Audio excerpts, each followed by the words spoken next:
Lorsque pour la première fois je me suis intéressé à l'histoire de l'Afrique, je ne cherchais nullement à aboutir à une civilisation grandiose. Il y a souvent un procès d'intention qui passe à côté des sentiments réels.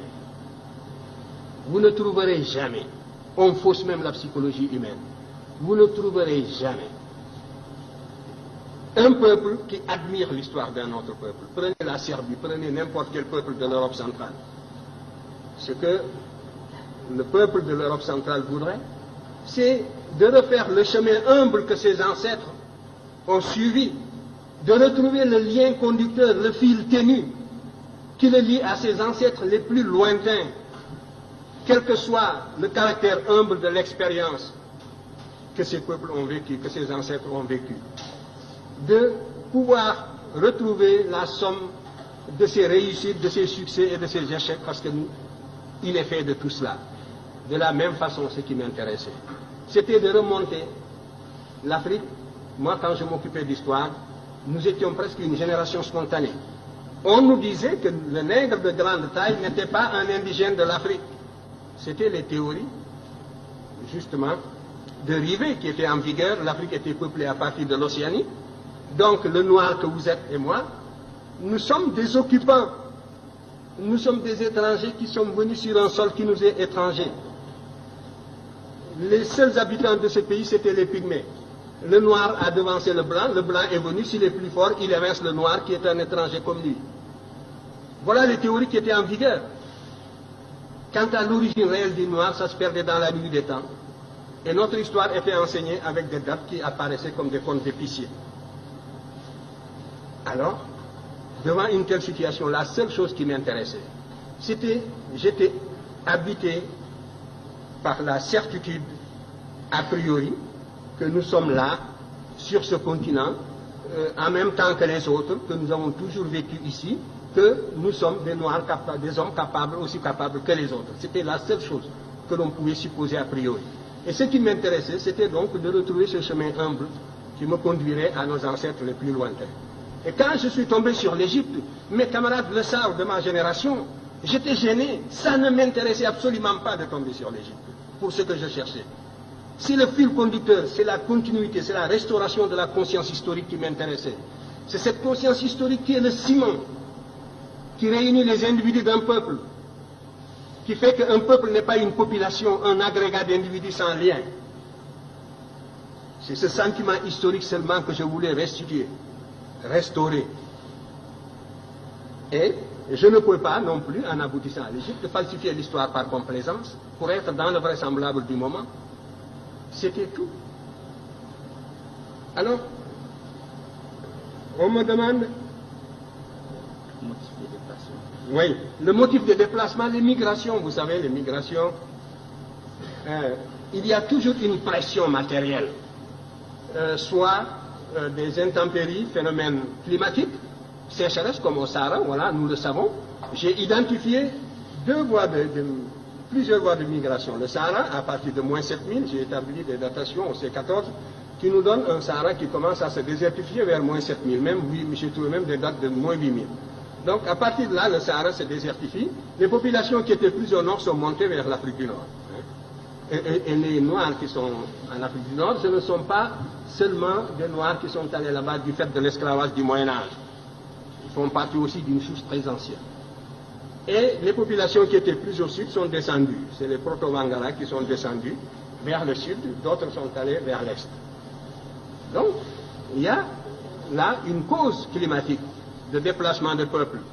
Je vous ai dit que les déplacements se font à la petite semaine. Il y a 2400 ans, ce qu'on appelle la dernière période humide, où toute l'Afrique était couverte de prairies herbeuses. Donc, on pouvait se déplacer depuis la vallée du Nil jusqu'à l'océan Atlantique en marchant derrière des troupeaux. Par conséquent, là aussi, il y a une voie de migration. Maintenant, il y a la corrélation également entre des événements intérieurs et des événements extérieurs. Il est certain que le sac de Thèbes par les Assyriens, la façon féroce dont les Assyriens ont détruit la ville de Thèbes en 663, a eu des répercussions comme l'occupation de Paris par les Allemands, mais ça n'a pas duré. Donc la métropole noire, une fois qui était vénérable, millénaire, la première fois qu'elle a été mise à sac, ça a eu des répercussions profondes sur les populations africaines qui vivaient presque attirées comme formant une sorte de grappe autour de la vallée du Nil. Dans les publications prochaines, je montrerai que les Égyptiens étaient descendus jusqu'au Chaba, c'est sûr, jusqu'au Zaïre. Nous avons des preuves archéologiques de tout cela. Nous avons des preuves archéologiques qui sont venues ici, des preuves relevant de la linguistique d'autres pays qui sont venus justement jusqu'à la boucle du Niger. Ça concerne la première question sur laquelle je dirai un mot. Et tout cela, donc, des motifs climatiques, une pression extérieure, la victoire, la perte de la souveraineté nationale de l'Égypte a fait que les populations africaines se sont relâchées et se sont repliées sur elles-mêmes à l'intérieur pour former des royaumes à l'intérieur. Alors que jusque-là, l'Égypte était la grande métropole, un peu comme les Germains qui étaient de l'autre côté de la rive du Danube par rapport à la civilisation, au foyer romain. L'Égypte était le véritable foyer auquel le reste de l'Afrique noire était lié par 1000 liens esclaves. Et à partir du moment où l'Égypte a perdu la souveraineté nationale, ces populations, évidemment, se sont organisées sur d'autres bases. Alors tout cela, ce sont donc des motifs de déplacement.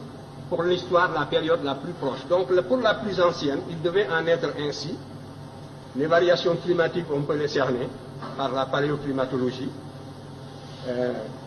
Ça peut être aussi dû au fait que le manque de nourriture, la pression sélective, tout cela, ce sont autant de facteurs qui jouent pour expliquer le déplacement. En tout cas, vous pouvez remonter, vous, en ce qui vous concerne, jusqu'aux racines de la philosophie africaine. Je vous invite à étudier la cosmogonie héliopolitaine. Je l'ai décrite d'ailleurs brièvement dans Civilisation ou Barbarie. Vous y trouverez les prémices. Vous commencerez à vous faire une idée de la consistance de la pensée de vos ancêtres de la vallée du Nil qui étaient noirs comme vous, ici. Si c'était cela, si ce n'était pas cela des arguments, c'est la preuve que, vous voyez, on a presque le cerveau vidé et les arguments d'une certaine source ne se fixent plus. C'est ça l'aliénation. Parce que vous demandez, que valent donc ces arguments-là? Est-ce que j'ai inventé les projections que je vous ai faites, que vous pouvez retrouver dans la vallée du Nil, où vous trouverez justement cette civilisation qui est discutée, ces agents qui se sont représentés plus noirs que vous-même. Mais déjà, vous avez des œillères de l'éducation colonialiste et vous ne pouvez plus voir cette réalité palpable. C'est ça la cécité intellectuelle. Vous comprenez? Où est la raison dans cette éducation? Où est la raison? Où est le développement du sens critique dans cette éducation? Voilà le danger contre lequel nous devons vous prémunir. Il faut que votre cerveau fonctionne. Je disais encore hier et je le répéterai demain, que ce que nous voulons, ce que nous visons dans votre éducation, c'est de réveiller justement le bâtisseur de nations qui dort en chacun de vous. C'est de réveiller le créateur qui dort en chacun de vous. Et cela suppose donc une réforme qui mette l'accent sur la rationalité, sur les facultés créatrices de l'individu et sur l'indépendance intellectuelle de l'individu. Voilà le but que vise mon enseignement en tout cas. Et si je ne l'atteins pas, c'est bien. Les moyens de prouver, ce sont les moyens scientifiques. La critique scientifique, n'est-ce pas, c'est une méthode. Moi, j'ai utilisé tout l'arsenal des méthodes d'investigation et des méthodes de preuve. J'ai esquissé même des méthodes nouvelles pour l'histoire africaine. Que justement, les maîtres que vous citez, je parlais des maîtres occidentaux, n'est-ce pas, que vous citez, utilisent largement. Parce que le paradoxe, c'est que tout cela dont vous parlez, ils sont coincés aujourd'hui. Parce qu'il n'y a que cette voie pour renouveler la science historique, et c'est moi qui vous le dis. Et ils sont coincés dans leur propre développement idéologique, et ils ne savent plus comment se dégager de la position inconfortable où ils se trouvent intellectuellement. Ils sont confinés dans des positions idéologiques indéfendables. Et il vous suffirait de fournir un peu d'effort, d'acquérir la connaissance directe pour les dépasser. C'est moi qui vous le dis. Alors, ils voudraient bien sortir de cette position pour récupérer cette littérature. Mais, sans nous citer, bien sûr, mais tout cela est extrêmement difficile. Et la cause est entendue depuis longtemps. C'est de cela que je voulais vous parler. Vous dites que aussi longtemps qu'on ne reconnaîtra pas, mais on reconnaît déjà. Et maintenant, c'est la conspiration du silence. On n'attaque plus parce qu'on n'a plus d'arguments pour attaquer. Et ce n'est pas le désir qui leur manque, vous le savez bien. Ils nous auraient sciés, ils nous auraient foudroyés s'ils pouvaient déceler la moindre incohérence depuis le temps. Mais maintenant, c'est le silence, c'est la conspiration du silence, c'est la médisance dans les salons, c'est les apartés avec les étudiants. Donc voilà, à 3 reprises, l'Afrique apporte les éléments de la civilisation au monde, et ces éléments diffusent dans le monde, et pourtant l'Afrique continue toujours, passe toujours pour un continent fruste qui n'aurait rien apporté aux autres.